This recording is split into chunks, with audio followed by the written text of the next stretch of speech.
अनमोल वचन। गुरु प्यारी साध संगत जी, वाहिगुरु जी का खालसा, वाहिगुरु जी की फतेह। आप जी सरवण कर रहे सी गुरु अमरदास महाराज जी ने गोइंदवाल साहब की धरती के उपर विराजमान हो के बहुत सारे सिੱਖੀ ਦੇ महान कारज किए। सतगुरु साहब जी ने जात पात का वितकरा खत्म करने वास्ते बौली का निर्माण करवाया। बहुत सारे गुरसिखां ने बड़े प्यार दे नाल, भावना दे नाल, शरधा दे नाल उस बौली साहब वास्ते सेवा की। कईयां तन करके, कईयां मन करके, कईयां धन करके। जदों बौली बन के तैयार हुई तो जात पात का वितकरा खत्म करने वास्ते इक्को पानी दे इक्को थां दे उपरों सारियां ने पानी वरतना शुरू किया। कित्थे ब्राह्मण का खूह वखरा होया करदा सी, कित्थे शूदर का खूह वखरा होया करदा सी। किते भी मिलाप नहीं सी। सतगुरु गुरु अमरदास महाराज जी ने इक्को थां तो पानी वरतन की हदायत की। इत्थों तक महाराज ने कहा जिन्हें साडे दर्शन करन वास्ते आउणा है वो पहला पंगत दे विच बैठ के प्रशादा छके। पहले पंगत पाछे संगत कहा सतगुरु ने। पहला पंगत विच बैठ के प्रशादा छके ताकि उहदे अंदर दी हौमे हंकार जिहड़ा उहनूं जात दा गुमान है वो दूर हो सके, फिर साडे दर्शन करन वास्ते आवे, फिर संगत दे विच आवे। एक बारी एक ब्राह्मण पंगत विच बैठते गया पर उन्हें प्रशादा छकिया नहीं ते पखंड करदा होया सतगुरु गुरु अमरदास महाराज जी दे कोल आ गया। गुरुदेव नूं आण के कहंदा तुसीं वेदां शास्त्रां रीतियां दे उल्ट काम करना शुरू कर दिता है। सारियां नूं बराबर बिठा दिता, शूदर साडे बराबर थोड़ी बैठ सकदा है। महाराज कहन लगे, कहंदे कोई भी बंदा जन्म करके उच्चा जां नीवां नहीं हुंदा। हर बंदा जिहड़ा है वो जन्म करके नहीं बल्कि वो अपने कर्मा करके हुंदा है।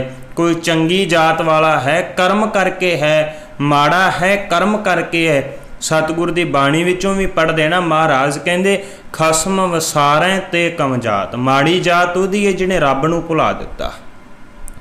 सतगुरु साहब जी ने जदों उहनूं पावन पवित्र उपदेश दिता वो बड़ा शर्मिंदा हो के सतगुरु गुरु अमरदास महाराज जी दे अगे चुक गया। सतगुरु गुरु अमरदास महाराज जी का प्यारा सिख भाई पारो जुलका जी, जिन्हों सतगुरु गुरु अमरदास महाराज जी ने परमहंस आख्या है कि परमहंस है, ये उही भाई पारो जुलका है जिहड़ा डल्ले का रहन वाला है।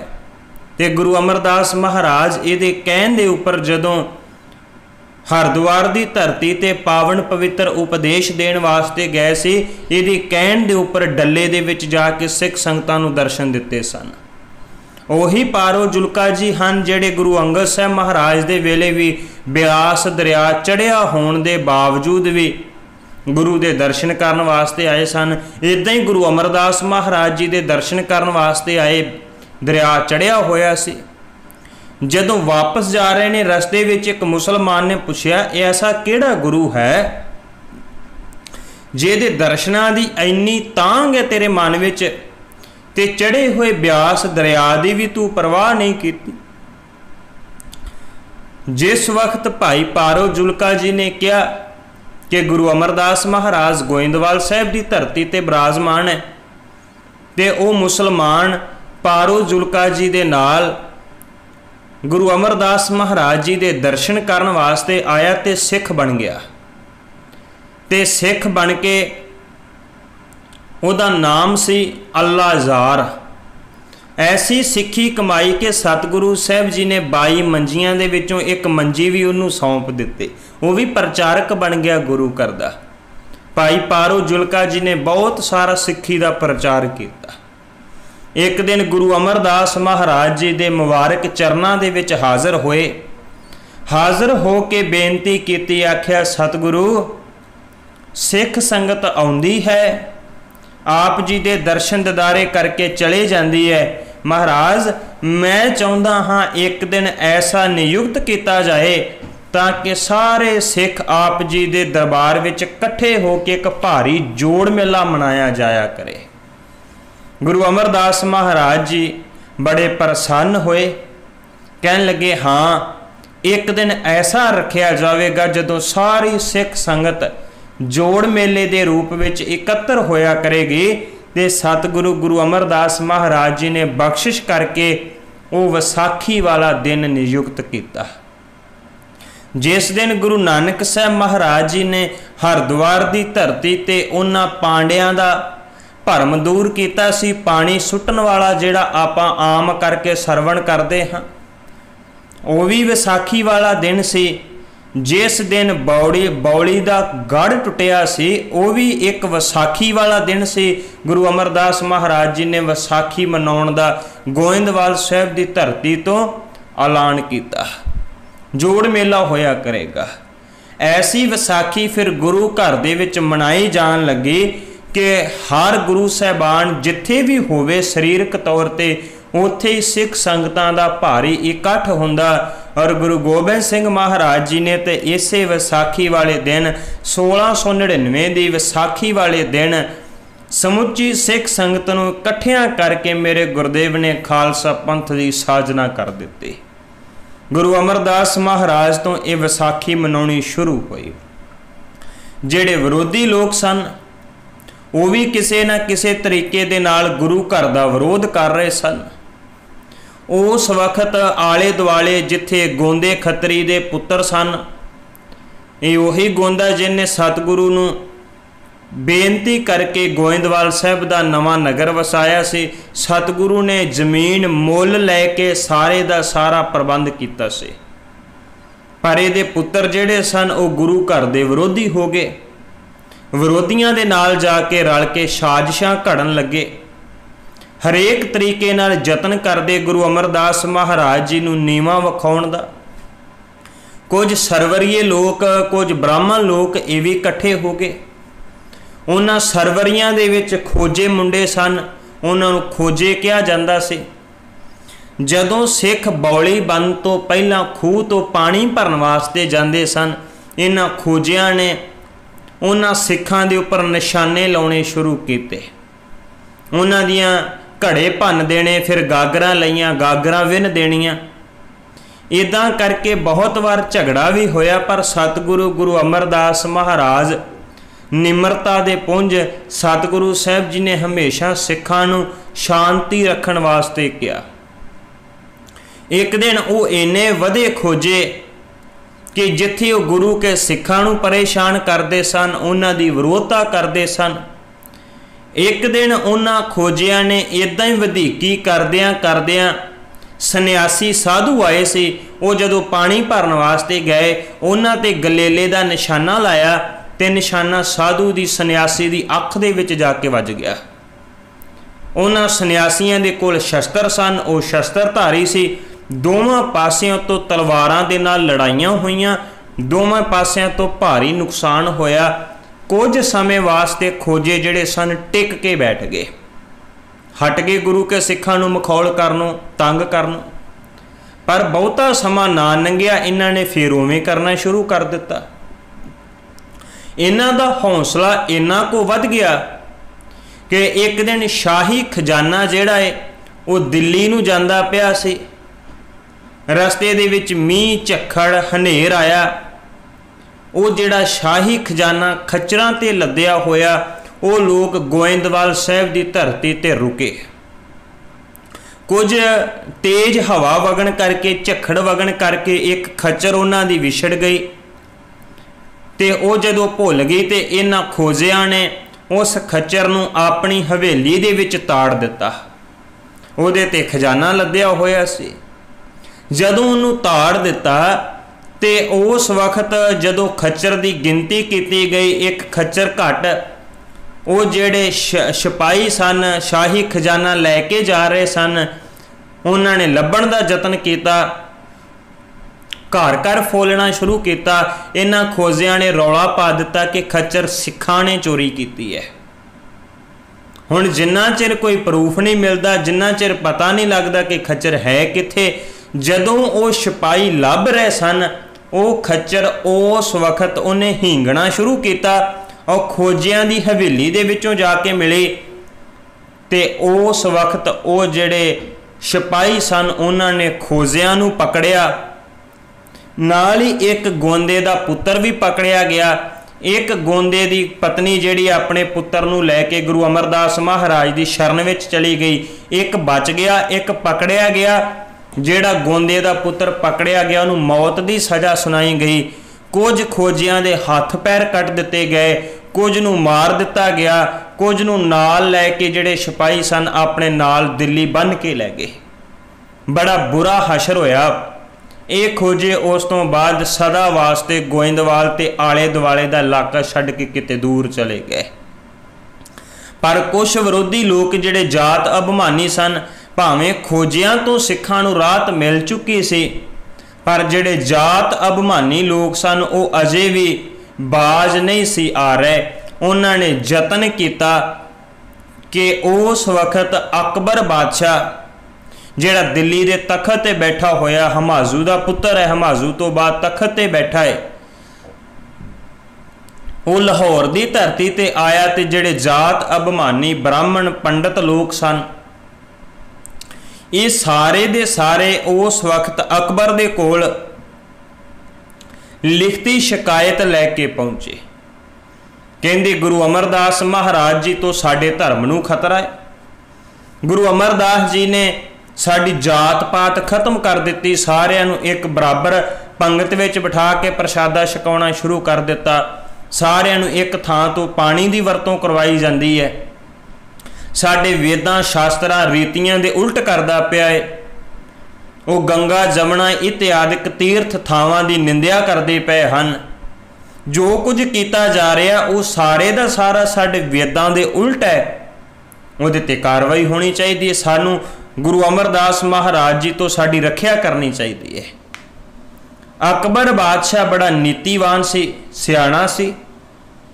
उन्हें उस वक्त नीति तो काम लैंदियां होया गुरु अमरदास महाराज नूं गोइंदवाल साहब की धरती ते सुनेहा भेजिया कि तुहाडे खिलाफ ये शिकायत इन्हां पंडित लोगों ने की है। तुसीं अपना पक्ष दस्सण वास्ते, अपना पक्ष पेश करन वास्ते अपने किसी नुमाइंदे नूं लाहौर की धरती ते भेजो। उस वक्त गुरु अमरदास महाराज जी ने भाई जेठा जी नूं, जिन्हां दी उम्र तकरीबन 23 को साल दी सी, भाई जेठा जी, बाबा बुढ़ा साहब जी, भाई बल्लू जी इत्यादिक सिखां नूं लाहौर की धरती ते भेजिया ताकि ये गुरमत का पक्ष जिहड़ा है अकबर के दरबार विच जाके पेश कर सकन। अकबर ने जदों पूछया कि आ सारे इल्ज़ाम इन्हां लोकां ने लाए है, गुरु रामदास महाराज भाव भाई जेठा जी के रूप विच उन्होंने ऐसे सुंदर तरीके दे नाल जवाब दिता, वो जिहड़े पंडित ब्राह्मण सन उन्हां नूं निरुत्तर कर दिता। कह दिता भाई जेठा जी ने साडा इन्हां वेदां शास्त्रां रीतियां दे नाल संबंध ही कोई नहीं है, साडा की संबंध है, असीं इन्हां तो बिल्कुल वखरे हाँ, ये तो तीसरा पंथ है, वखरा पंथ है। जदों ये सारियां गल्लां तो भाई जेठा जी ने निरुत्तर कर दिता और ऐसे ढंग दे नाल बयान किया कि अकबर नूं भी समझा दिता कि बादशाह तू बादशाह तां जे प्रजा दे नाल न्याय करें, तू बादशाह तां जे तू प्रजा दे विच पईयां होईयां घाटां नूं दूर करें। उत्थे भाई जेठा जी ने सती प्रथा भाव जिहड़ी इस्त्री चढ़ाई कर जाती है, जिहड़ा पति चढ़ाई कर जाता नाल इस्त्री नूं भी साड़ दिता जाता सी, उहनूं सती प्रथा कहा जाता सी, पर्दे की प्रथा सी। ये सारियां समस्यावां ते कुरीतियां तो जाणू करवाया। जिहड़ा धार्मिक तीर्थां दे उपर भावें वो हिंदू धर्म दे सन पर सतगुरु गुरु नानक दे घर दे लई ते कोई वितकरा नहीं ना। उन्होंने इस गल तो भी जाणू करवाया कि जिहड़े गंगा जमुना तीर्थां ते जांदे है उन्हां तो टैक्स वसूलिया जांदा वो भी बंद कर दिता जाए। ये सारियां गल्लां वल अकबर दा ध्यान दिवाया। अकबर बड़ा प्रसन्न होया। जदों प्रसन्न होया ते उस वक्त बड़े अदब सत्कार दे नाल उन्हें गुरु के सिखां नूं भाई जेठा जी नूं विदा किया। जदों आप अकबर बादशाह लाहौर तो दिल्ली जान लग्या, रस्ते दे विच गुरु अमरदास महाराज जी दे दर्शन करन वास्ते आया। जदों दर्शन करन वास्ते आया ते जेड़ा सिद्धांत आम सिखां ते आम लोकां ते लागू हुंदा है कि पहलां वो गुरु दरबार दे विच पंगत विच बैठ के प्रशादा छकण, फिर संगत विच जा सकते हैं। यही सिद्धांत समय दे बादशाह अकबर दे उपर भी लागू होया। अकबर बादशाह ने भी पहला पंगत विच बैठ के प्रशादा छकिया। सच ये है, गुरु नानक साहब महाराज जी दे बारे भाई गुरदास साहब जी ने कहा सी कि गुरु नानक देव साहब ने कीता की है, राणा रंक बराबरी पैरी पवना जग वरताया। गुरु नानक साहब दे घर ने राणा ते रंक गरीबां ते अमीरां नूं बराबर किया। सचमुच गुरु अमरदास महाराज दे दरबार विच बैठ के समय दा बादशाह प्रशादा छकदा पिया है। बराबरता की गुरु नानक साहब महाराज दे घर ने। फिर जदों अकबर गुरु अमरदास महाराज नूं मिलिया, दर्शन कीते, उन्हें धर्म के संबंध विच बहुत सारे सवाल किए गुरु अमरदास महाराज जी नूं। सतगुरु साहब ने अकबर नूं आत्मिक तौर के उपर मन नूं शांत रखण वास्ते बहुत सारा उपदेश बख्शिश किया। सतगुरु साहब जी ने अकबर के सारे सवालों का जवाब दिता। अकबर बड़ा खुश होया। उन्हें यतन किया, कहन लग्या ये लंगर किवें चलदा है। महाराज कहन लगे, कहंदे ये सिखां दे एक एक पैसे दे दसवंध नाल चलदा है, बिल्कुल सारिआं नूं मुफ्त छकाया जांदा है। सतगुरु कहंदे बिल्कुल सारिआं वास्ते है। उन्हें एक जगीर देनी चाहिए। कहंदा मैं गुरु घर दे नां दे उपर इस लंगर दे लई एक जगीर दिंदा हां। गुरु अमरदास महाराज कहन लगे, कहंदे गुरु नानक दे घर दा लंगर जगीरां नाल नहीं चलदा, ये सिखां दी किरत दे नाल ही चलदा। मैनूं खिमा करियो, जे अज वर्गा इतिहादिक धर्म दे आगू हुंदे जिहड़े केवल ते केवल अपना निजी फायदा सोचते है, वो कदाचित वास्ते इन्नी बेबाकी दे नाल गल ना कह सकते। सतगुरु गुरु अमरदास महाराज कहन लगे ये सिखां दी किरत दे नाल चलदा है, उन्हां दे दसवंध नाल चलदा है, ये बादशाहां दीआं जगीरां नाल नहीं चल सकदा। पर अकबर ने देना चाहा, उन्हें एक झबाल दी जगीर बीबी भानी जी दे नाम दे उपर लवा दी। गुरु अमरदास महाराज जी ने समय दीआं समस्यावां जिवें भाई जेठा जी ने अकबर दे सामने रखियां सी, इदां ही गुरु अमरदास महाराज ने रखियां। ते सतगुरु ने कहा कि आ देख, एक पति चढ़ाई कर जावे, इस्त्री दा की कसूर है, इन्हां नूं सतियां कर दिता जांदा है। महाराज ने कहा ए पर्दे दे विच रखिया जांदा है, किन्ने जुल्म हुंदे पए है। जदों ये सारे पक्षां तो जाणू करवाया, अकबर बड़ा प्रसन्न होया। प्रसन्नता दे नाल गुरु अमरदास महाराज नूं नमस्कार करके गया। वो जिहड़े विरोधी लोग सन उन्हां दे बिल्कुल मूँह बंद हो गए। वो गुरु घर दा ऐसा श्रद्धालु बनिया कि अकबर ने हमेशा गुरु घर दे विच श्रद्धा रखी, प्यार रखिया। ते गुरु अमरदास महाराज जी दे समय दौरान बादशाह भी पंगत विच आण के प्रशादा छकदा गया। सतगुरु साहब जी ने ऐसे महान कारज किए, भावें विरोधी अपना जोर लाउंदे रहे, पर सतगुरु पर्वत की तरह अडोल रहे। ते सतगुरु साहब जी अडोल रह के सिक्खी का प्रचार करते रहे। इन्नियां बेनतियां प्रवान, भुल चुक दी खिमा, अगे वास्ते समर्थ बख्शने। रहिंदियां विचारां आउण वाले प्रोग्राम विच सरवण करांगे। वाहिगुरू जी का खालसा, वाहिगुरू जी की फतेह। अनमोल